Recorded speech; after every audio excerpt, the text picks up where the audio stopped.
Hello guys, kamusta ka mo? Nang thank you gid sa mga naglantaw gali isang first ko nga video last Sunday, New Year's Day gito. Nakalabot kita 1.9 thousand views. Kagkabay pa bago nyo nilantawon, nalantawan nyo bandanay ang amo to nga video kay kumbaga gapasunod ini para mas manami ang aton pagintindi sa aton mga ginatalakay. Sa una ta nga video, gintalakay ito naton ang tugtuod kag insyakto nga pagtuo kay ang tugtuod nga pagtuo nabalaan nga kita naluwas paagi sa ginobra ni Hesus sa krus lamang, paagi sa iya dugo nga naglimpyo sa aton mga sala, ina grasya, ina regalo kag hindi nabase sa aton binuhatan kay ginbuhat na tanan ni Hesus para kita wala maipabugal kag mahimaya balik tanan sa Ginoo ang iya nga naobra sa aton. Sa subong naman nga video, dapat naton mabalaan ang insyakto naman nga pagresponde kay tungod may pagtuo na kita. Ang ina nga termino ginatawag nga repentance.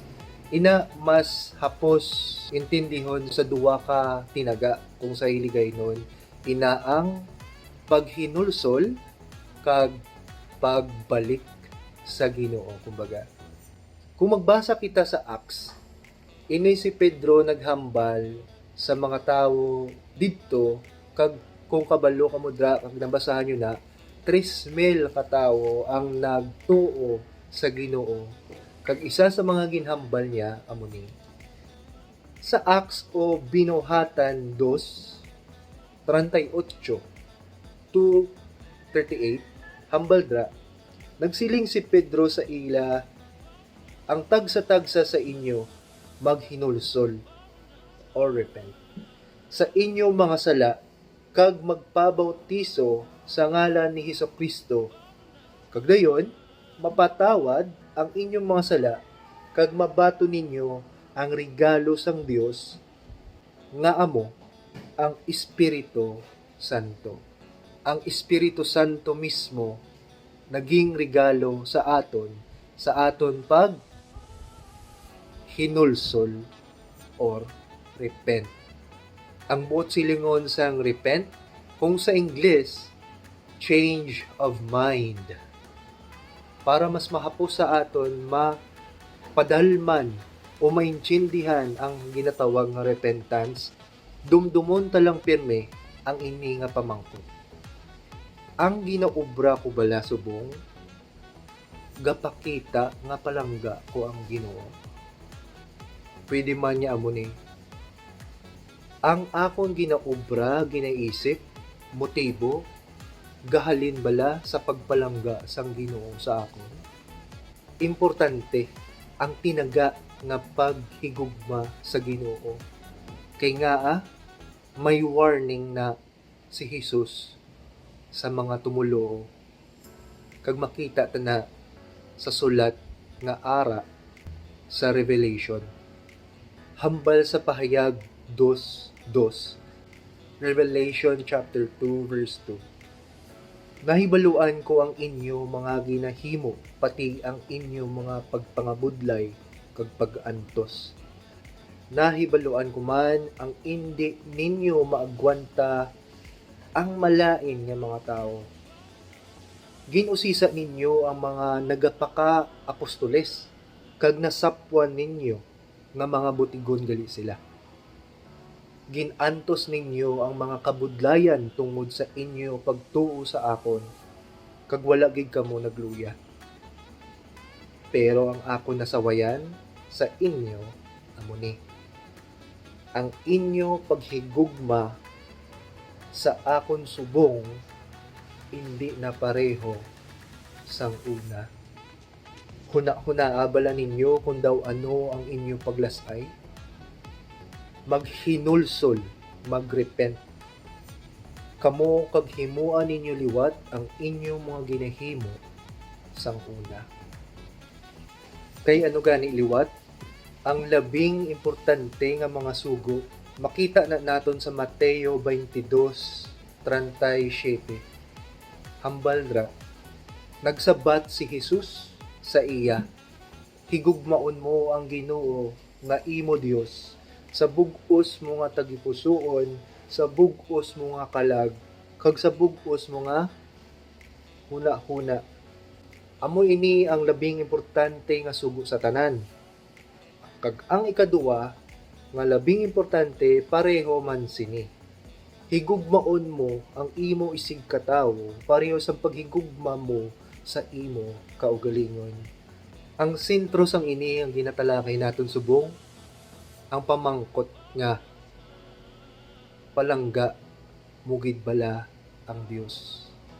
So tama ka importante ang higugma sa Ginoo no? Bilang isa ka tawo. Sa mga gapalamati, amo ini ang ebanghelyo sang Ginoo. Kita dapat magahinulsol kag magtalikod sa sala pakadto sa Ginoo.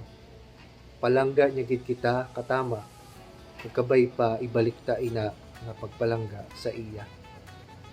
Kag kung kabudlay magpalangga sa iya, pangayoon gid naton sa Ginoo paagi sa pagpangamuyo. Kay gaan niya na sang kakusog, kaalam para maubra ina. Kag kung tuod niya nagtuon na tasubong, kag nag-repent, naghinulsol kag nagtalikod sa sala, kag nag-decide na kaya niya magpalangga sa Ginoo subong. Promise ni sang Ginoo sa aton, ihatag niya ang Espiritu Santo sa aton.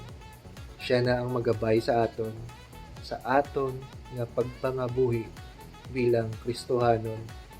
Amo na nga hindi ka makulbaan, kay gabayan niya gid kana. Ang ini nga mga pulong nga ginatalakay naton, mas maintindihan mo na paagi sa bugay kag bulig sang Espiritu Santo sa aton. Kabay pa sa dason yung mga video, mas matalakay pagid naton ang iban pa nga mga topiko pagdating sa Biblia. Siguro kung sino si Holy Spirit or Espiritu Santo, pwede man ang paano kung makasala kita, ano obrahon, Kristiyano bala makasala pa o hindi na. So mas klarohon ta na siguro sa dason.